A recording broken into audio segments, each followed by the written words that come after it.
Heavy chair হয়েছে তো।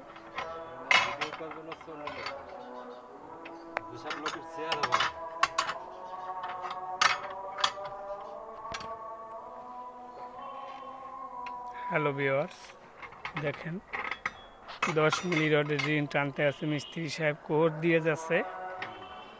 এই যে দেখেন এর একটা রিং কীভাবে ইউ দিতে হয় দেখেন। প্রত্যেকটা রিনে এরকম ইউ না দিলে সমস্যা আছে।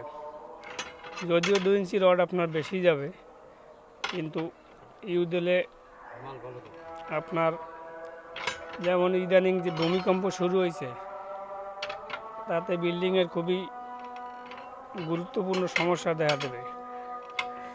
ইউ দিলে ঢালাই, ভূমিকম্পর যে আপনার যে একটা গতিরোধ, ওইটা এই ইউতে ঢেলে রাখে যাতে বিমটা আর মোচড় খায় না। তাই আপনারা সবাই এরকম রিং টানার সময় ইউ দেবেন। মিস্ত্রিকে বলবেন যে ইউ দিয়ে দিতে। অবশ্যই এখন সাধারণভাবে মিস্ত্রি ইউ দিতে চায় না, তাতে সময় বেশি লাগে, কষ্ট হয় বেশি। ধন্যবাদ, সবাই ভালো থাকবেন। আসসালামু আলাইকুম।